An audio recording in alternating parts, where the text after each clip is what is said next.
في ليلة 31 أكتوبر سنة 1999 وقبل بداية الألفية الجديدة، مطار JFK في نيويورك كان بيلملم حاجته. طيارتنا بوينج 767 اللي رقم الرحلة بتاعتها 990 كانت زي أي طيارة، بس جواها 217 قصة ب 217 حلم. الركاب دول منهم اللي رايح عشان يشتغل، واللي راجع عشان يتجوز، واللي جاي عشان يخدم وطنه. كان عليها 33 عسكري مصري ما بين ضباط وجنود جايين من تدريب كان مهم جدا في أمريكا. والحقيقة إن التنوع ده خلى الطيارة زي مجتمع بسيط، وللأسف هيتعرض لأكبر كارثة في تاريخ مصر للطيران. طاقم الطيارة كان مكون من 4 طيارين: الكابتن أحمد الحبشي وده قائد الطيارة بتاعتنا وواحد من أكفأ الطيارين في مصر، والمساعد بتاعه الكابتن جميل البطوطي. السر في الرحلات الطويلة دي هي قانون الراحة، لازم الطيارين يبدلوا عشان يفضلوا مركزين. لكن الكابتن أحمد الحبشي قرر إن هو ياخد الراحة بتاعته بدري جدا عن الميعاد اللي المفروض يتسجل في خطة الرحلة، وده اللي خلى كابتن البطوطي لوحده ومعاه طيار تاني احتياطي هو اللي مسؤول عن القيادة في اللحظة الحاسمة دي. هل كابتن الحبشي كان فعلا مرهق؟ وهل كان في أي ضغط على البطوطي يخليه حريص إنه ياخد قيادة الطيارة دي بالذات؟ كل الأسئلة دي اتحطت على ترابيزة التحقيق بعد كده. وبعد حوالي ساعة وعشرين دقيقة من الإقلاع، الطيارة ماشية على وضع الطيار الآلي، كل حاجة هادية. لكن فجأة جهاز مسجل البيانات بيصرخ إن الطيار الآلي اتفصل. اللي حصل بعد كده كان جنون، حاجة مش مفهومة. دفة المصعد أو ذراع التحكم اللي بيحدد ارتفاع الطيارة اتحرك فجأة لوضعية نزول قوية جدا لتحت، والطيارة بدأت تنزل من 33 ألف قدم كأنها طوبة بتقع من السماء، والسرعة بتزيد بشكل مرعب والجاذبية بتخنق الركاب. وفي اللحظة دي تحديدا مسجل الصوت لقط صوت كابتن البطوطي وهو بيقول بهدوء غريب: توكلت على الله. كررها 11 مرة في دقيقة وهو بيزق دفة التحكم لتحت.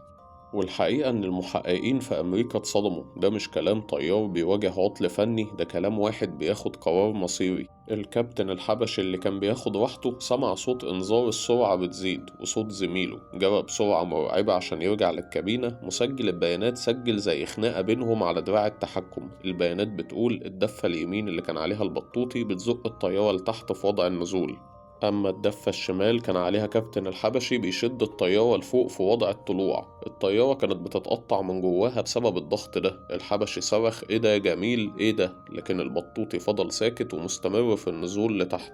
والخناقة دي قعدت حوالي 30 ثانية. المشكلة إن الطيارة دي ما كانتش متصممة للي بيحصل ده كله، دي طيارة تجارية عادية. فجناح الطيارة الشمال بدأ يتفكك والكابس بتاع الموتور اتسحب بشكل غريب، والطيارة اتقسمت لحتت صغيرة جدا في الجو بكل ما فيها سواء ناس أو هيكل الطيارة قبل ما تقع في مية المحيط الأطلسي.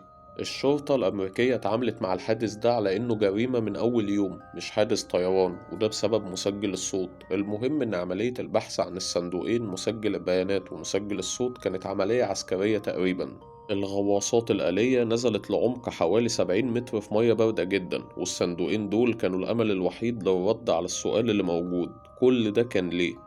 وبالفعل نجحوا يطلعوا الصندوقين، وأول حاجة كانت صندوق تحليل البيانات، وده أثبت حاجة مهمة جدا: الطيار البطوطي كان بيخالف إجراءات التشغيل للطيارة البوينج 767 في لحظة دخوله الكابينة، وده دعم جدا نظرية إنه كان مخطط لحاجة مش طبيعية هتحصل. كمان أثبت إن الطيار الآلي اتفصل بشكل يدوي، يعني حد ضغط على مفتاح الفصل، ومفتاح الفصل ده مش ممكن يحصل بالصدفة أو بسبب عطل فني، ده لازم يكون شخص عمله بنفسه. وعايز أقول لكم إن هم لما لقوا الحطام بتاع الطيارة الأجزاء بتاعتها كانت صغيرة جدا، وده أكد إن الطيارة اتفككت في الجو من الضغط. ال217 شخص دول قصصهم وأحلامهم ضاعت في مية المحيط، ومفيش أي دليل مادي طلع من المحيط يأكد وجود قنبلة أو جهاز تخريب. التحقيق الأمريكي ركز على المواجهة اللي حصلت بين البطوطي والحبشي في الكابينة، واستخدامه لجملة توكلت على الله زي دليل على نية الانتحار. والحقيقة إن التحقيق بتاعهم رفض كل النظريات المصرية عن العطل الفني، وقالوا لو كان في عطل فني كان الطيار الحبشي هو اللي هيبدأ بالإجراءات الروتينية لإنقاذ الطيارة، مش مجرد إن هو يشد الدفة بس.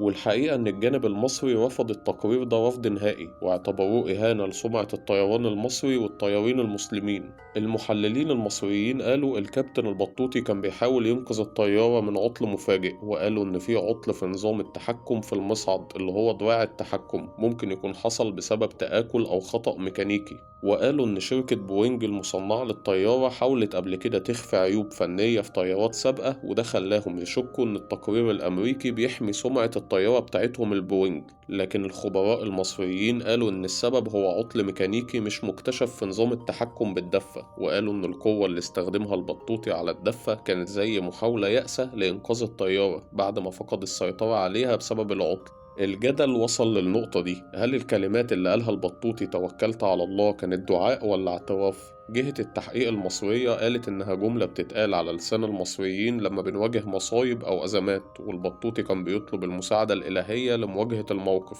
لكن جهة التحقيق الأمريكي قالوا إن الكلمات دي مع الأفعال اللي عملها في القيادة بتأكد نيته. الشرطة الأمريكية حاولت تحقق في الخلفية النفسية والاجتماعية للكابتن البطوطي، حاولوا يدوروا على مشاكل مالية أو مشاكل زوجية أو أي تاريخ للاكتئاب، لكن مفيش أي إثبات قاطع طلع يأكد إن البطوطي كان بيعاني من أزمة نفسية ممكن تخليه ينتحر وكمان يقتل غيره، وده اللي خلى النقطة دي زي نقطة ضعف في التقرير الأمريكي. والحقيقة إن وجود 33 ضابط وجندي مصري في الرحلة خلى ناس كتير تتكلم عن نظرية مؤامرة سياسية أو عسكرية. في كلام طلع عن إن ممكن يكون فيه هجوم إلكتروني أو تخريب سري حصل للطيارة عشان يضربوا الكوادر العسكرية المصرية، لكن التحقيقات اللي شاركت فيها ال FBI ملقتش أي دليل على وجود طرف تالت خارجي.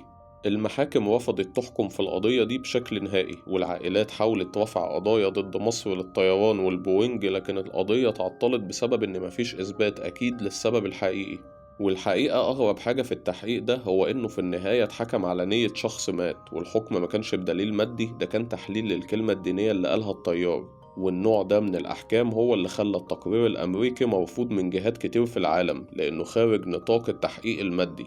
وفي النهاية جهة التحقيق الأمريكي قفلت الملف على حكمها وإنها عملية انتحار، والجهة المصرية قفلت الملف وطلعت حكم إن الحادثة بسبب أعطال ميكانيكية في الطيارة. رحلة مصر للطيران 990 هتفضل دايما قصة صراع بين طرفين مش ممكن يتفقوا أبدا على الحقيقة.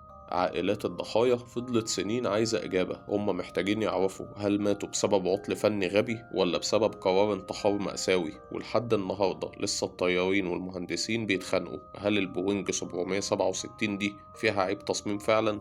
وده بيخلينا إحنا نسأل، هل كان كابتن جميل البطوطي هو القاتل والمنتحر وفعلا خلى الطيارة تنزل، ولا كان الضحية والبطل وحاول ينقذ الطيارة من عطل مفاجئ وكلماته دي كانت دعاء في مواجهة الموت الأكيد؟ الحقيقة إن الإجابة الوحيدة اللي عندنا هي ال40 ثانية الأخيرة اللي فيها الصراع على دفة التحكم وصرخة القائد وكلمات توكلت على الله اللي اتسجلت على شريط مسجل الصوت.